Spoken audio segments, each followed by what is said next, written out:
Hello दोस्तों, इस video के माध्यम से हम लोग समझेंगे स्थितिज ऊर्जा, पोटेंशियल एनर्जी।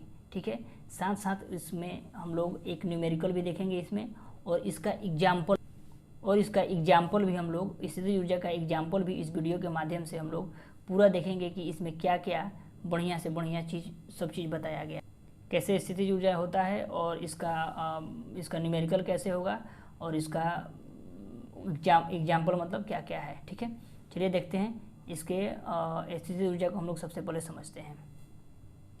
देखिए दोस्तों, इसको हम पूरा प्रयास किए हैं कि एकदम सिंपल वे में, सरल भाषा में आपको समझाने का प्रयास करें।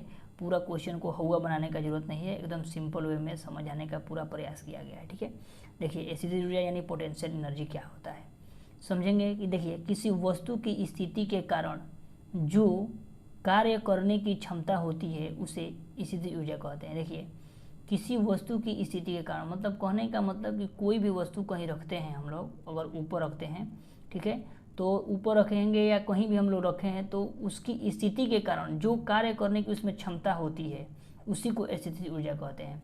देखिए, इसको सबसे पहले हम लोग समझेंगे, किसी एक माध्यम के द्वारा हम लोग समझेंगे। जैसे देखिए, कोई वस्तु का द्रव्यमान m हो तथा उसे पृथ्वी के सतह से h ऊंचाई पर रखी गई हो तो स्थितिज ऊर्जा mgh होगा। ठीक है, इसको समझाते हैं, बस समझिए थोड़ा सा। जैसे m बराबर द्रव्यमान, g बराबर गुरुत्वीय त्वरण और h बराबर ऊंचाई। कहने का मतलब क्या हुआ समझिए। कोई भी वस्तु, मान लीजिए कि हम लोग कोई डैम बना के रखते हैं, या मान लीजिए कि कोई हम लोग का घर में छज्जा तो होगा ही, ठीक है, छज्जा रख दिए, या छत पे क्या किए, कोई वस्तु को हम लोग रख दिए, मान लीजिए एक पत्थर को रख दिए। ठीक है, पत्थर को रख दिए तो मान लीजिए पत्थर को एक रखे हैं तो कुछ ऊपर रखे हैं धरती से, मान लीजिए ये धरती का लेवल है तो हम छत पे रखे हैं तो कुछ ऊपर पर रखे हैं। अब इसमें हम लोग ऊपर रख दिए, यानी इसके पास स्थितिज ऊर्जा हो गया। स्थितिज ऊर्जा कैसे हो गया, तो देखिए ये स्थितिज ऊर्जा कैसे हो गया, क्योंकि ये अगर गिरेगा, अगर यहाँ पे मान लीजिए कोई धक्का दे दिया या कोई फेंक दिया ऊपर से, तो यहाँ पे गिरेगा तो ये कोई ना कोई इसमें अगर यहाँ पे मान लीजिए कोई आदमी है यहाँ पे तो इसका सर फट सकता है। तो इसमें जो भी हम लोग ऊपर रखे हुए हैं, ये कोई ना कोई कार्य करेगा, गिरेगा तो किसी के सर पर अगर गिर गया तो फोड़ दिया, है ना। यानी ये क्या हुआ कि गिरा तो किसी का सर फोड़ दिया, यानी ये काम कर दिया ये। तो यही हम लोग कहीं भी इसको ऊपर अगर रख रहे हैं, कोई भी चीज़ को ऊपर रखते हैं तो उसमें जो भी स्थितिज ऊर्जा होता है, जो भी ऊर्जा होता है उसको स्थितिज ऊर्जा कहते हैं। जो ऊर्जा होता है उसको क्या कहते हैं, स्थितिज ऊर्जा। या छत के हम लोग सीलिंग फैन रखते हैं, सीलिंग फैन भी हम लोग मान लीजिए चला रहे हैं, तो बाई द वे कि अगर खुदा ना खास्ता नहीं हो ऐसा, लेकिन बाई द वे अगर गिर गया तो ये कुछ ना कुछ हानि हम लोग को पहुंचा सकता है। तो हम लोग मानेंगे कि क्या है, सीलिंग फैन में भी क्या है, स्थितिज ऊर्जा है। ठीक है, क्या है, इसमें भी स्थितिज ऊर्जा है। फिर हम लोग कुछ एग्जाम्पल के द्वारा इस वीडियो में हम लोग समझेंगे कि क्या क्या स्थितिज ऊर्जा में आ रहा है। ठीक है, उसके बाद देखिए हम लोग आगे देखते हैं। अब देखिए, एक क्वेश्चन हम लोग यहाँ पे देखेंगे कि मान लीजिए कि एक कुली 13 kg सामान को 1.15 यानी 1.15 मीटर ऊपर उठाकर अपने सिर पर रखता है तो उसके द्वारा किया गया कार्य ज्ञात करें। ठीक है, अगर ऐसा न्यूमेरिकल आएगा तो हम लोग कैसे बनाएंगे, तो हम लोग जानते हैं कि देखिए ये कुछ ना कुछ हाइट से 13 kg का कुछ ना कुछ हाइट पर उठाया है। देखिए 1.5 मीटर पर ऊपर उठा रहा है। ठीक है, ऊपर उठा रहा है तो उसके द्वारा किया गया कार्य, मान लीजिए वो फेंकेगा भी तो कुछ ना कुछ कार्य करेगा ना। किसी पर मान लीजिए किसी के शरीर पर फेंक दिया तो कुछ ना कुछ दिक्कत हो जाएगा, कुछ ना कुछ डैमेज हो जाएगा। तो उसके द्वारा जो भी ऊर्जा के द्वारा कोई कार्य होता है उसको क्या कहते हैं, स्थितिज ऊर्जा। अब इसको हम लोग निकालेंगे स्थितिज ऊर्जा, यानी इसको पी कहते हैं, यानी पोटेंशियल एनर्जी। यानी हम लोग इसका स्थितिज ऊर्जा निकालेंगे, स्थितिज ऊर्जा। ठीक है, स्थितिज ऊर्जा क्या होता है, mgh।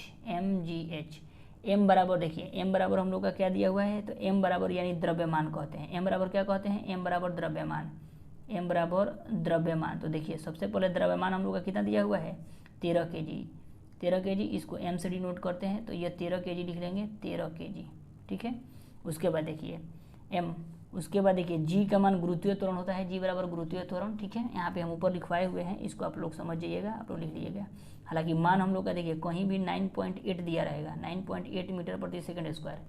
अगर मान लीजिए कि अगर 10 नहीं दिया रहेगा तो हम लोग इतना ही मान के बनाएंगे। क्वेश्चन अगर मान लीजिए आए, अगर स्पेशल उसको देखिए यहाँ पे मान दिया गया है 10 पॉइंट, इस क्वेश्चन में 10 मीटर प्रति सेकंड स्क्वायर मान दे दिया गया है। अगर नहीं दिया रहेगा तो हम लोग 9.8 मीटर प्रति सेकंड स्क्वायर मानेंगे, ठीक है। अब देखिए हम लोग का हाइट कितना दिया हुआ है, तो हाइट हम लोग का दिया हुआ है 1.5 और जी का मान दे ही दिया है। जी का मान कितना दिया है, जी का मान हम लोग का दिया हुआ है 10। तो सिंपली हम लोग रख देंगे इसमें मान में m बराबर 13, जी का मान दिया है 10 और h कितना दिया है, h दिया है 1.5। यानी हम इसमें गुना करेंगे तो हम लोग गुना करेंगे तो इसका मान कितना आ जाएगा, 13×5 65 और 13 दहिया 130, यानी आ जाएगा हम लोग का 195 जूल। कार्य का मात्रक क्या होता है, जूल। तो 195 जूल हो जाएगा। कार्य का मात्रक या ऊर्जा का मात्रक क्या होता है, जूल, यानी 195 जूल हम लोग का आंसर आ गया, ठीक है। देखिए दोस्तों, इसमें आप लोग क्वेश्चन भी एक समझ गए और ऐसा ही क्वेश्चन कुछ हम कमेंट में लिख दीजिएगा आप लोग, तो और भी क्वेश्चन हम आप लोग को कुछ प्रोवाइड कर देंगे, ठीक है। अब इसका एग्जाम्पल समझते हैं कि कौन कौन सा एग्जाम्पल में स्थितिज ऊर्जा होता है, ठीक है। आइए देखते हैं इसका एग्जाम्पल। देखिए दोस्तों, स्थितिज ऊर्जा का एग्जाम्पल हम लोग समझते हैं। यहाँ पे देखिए, जैसे तना हुआ धनुष में, मान लीजिए धनुष में हम लोग धनुष को ताने हुए हैं, अगर छोड़ेंगे तो उसमें भी क्या होगा, स्थितिज ऊर्जा है। रोक के रखे हैं तो इसमें स्थितिज ऊर्जा, जब छोड़ेंगे तो वो क्या हो जाएगा, गतिज ऊर्जा में। गतिज ऊर्जा में जाएगा, किसी को लग गया तो कोई ना कोई हानि पहुंचा दिया, है ना, कोई ना कोई हानि पहुंचा दिया। इसका मतलब ये क्या हुआ कि इसमें स्थितिज ऊर्जा है, तान के रखे हैं, इसमें स्थितिज ऊर्जा है।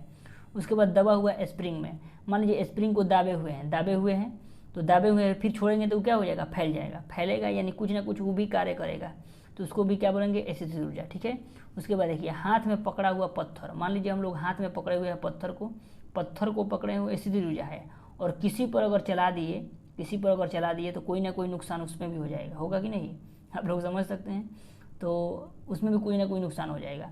तो हाथ में अगर पकड़ा हुआ पत्थर भी है तो उसमें भी कुछ ना कुछ नुकसान होगा, ठीक है। उसके बाद देखिए, छत से लटका हुआ पंखा, अभी आप लोग को बताया है, छत से लटका हुआ पंखा भी है, मान लीजिए गिर गया तो दिक्कत कुछ ना कुछ पहुंचाएगा ना, इसलिए उसको पूरा सेफ्टी के साथ उसमें पिन ऑन लगा के रखते हैं, है ना, उसमें भी। तो छत से लटका हुआ पंखा। उसके बाद देखिए, आकार में बदलाव के कारण, क्योंकि हम लोग मान लीजिए गुलेल भी चलाते हैं, गुलेल का देखिए तानते हैं जब रबड़ हम लोग, तो उसमें भी स्थितिज ऊर्जा रहता है। जब उसको छोड़ेंगे तो फिर वो भी कुछ ना कुछ हानि पहुंचा देगा, ठीक है। तो उसको भी क्या कहेंगे, स्थितिज ऊर्जा का ये भी उदाहरण हुआ है।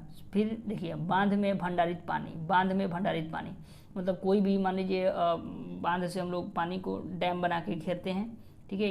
इधर पानी है तो इधर हम लोग क्या है, घेर के इधर रखते हैं।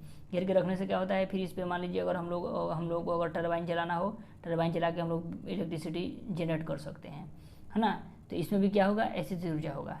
या मान लीजिए बांध बाई देवे, हम लोग बांध अगर ऐसे बाढ़ से बचने के लिए बनाते हैं, अगर टूट गया तो क्या होगा, किसी को ना किसी को हानि पहुंचाएगा, किसी एरिया को, ठीक है। तो वो भी क्या होगा, हम लोग का स्थितिज ऊर्जा हो गया। उसके बाद देखिए, चाबी वाली घड़ी, पहले चाबी वाली घड़ी आता था, ठीक है, उसमें चाबी लगा देते थे तब जाके वो अलार्म बजता था, तो ये भी स्थितिज ऊर्जा का उदाहरण है। उसके बाद चाबी वाला खिलौना आप लोग चलाए भी होंगे, है ना, बहुत सारे स्टूडेंट चलाए भी होंगे। तो चाबी वाला जो हम लोग चाबी को अड़ के छोड़ देते थे तो फिर वो क्या होता था, चलने लगता था। तो चाबी वाला खिलौना होगा। और तना हुआ गुलेल भी, ये सब क्या है, स्थितिज ऊर्जा का उदाहरण है। तो दोस्तों, आप लोग इसको लिखना चाहें तो इसको वीडियो पॉज करके लिख सकते हैं, ठीक है। एकदम सिंपल वे में इसको हम समझाने का पूरा प्रयास किए हैं, जो आप लोग को एकदम बढ़िया से समझ में आ जाएगा। और यहाँ पे स्थितिज ऊर्जा का भी पूरा डिफिनीशन एकदम सिंपल वे में समझाने का प्रयास किए हैं, जिससे बड़ा क्वेश्चन को एकदम हुआ नहीं बनाना है, एकदम सिंपल वे में समझना है कि होता क्या है स्थितिज ऊर्जा। ये नहीं कि हम पूरा बड़ा डिफिनीशन लिख दिए और आप लोग को समझा रहे हैं, समझ में आया या नहीं आया भले पढ़ लिया, रट्टा मार रहे हैं, ये सब नहीं। बस समझना है कि स्थितिज ऊर्जा होता क्या है, स्थितिज ऊर्जा बस समझना है, ठीक है। और एक आप लोग को क्वेश्चन भी यहाँ पे दे दिए हैं, ठीक है। तो दोस्तों, इस चैनल पर नए हों तो सब्सक्राइब करिए और ज़्यादा से ज़्यादा सपोर्ट करिए दोस्तों, जिससे हम वीडियो और से ज़्यादा बनाने का प्रयास करें, जिससे आप लोगों को इसी तरह 5-6 मिनट का वीडियो आएगा और हर एक टॉपिक को एकदम सिंपल वे में समझाने का पूरा प्रयास किया जाएगा, जिससे आप लोगों को हमेशा प्रॉफिट हो, ठीक है। मिलते हैं दोस्तों नेक्स्ट वीडियो में, तब तक के लिए जय हिंद दोस्तों।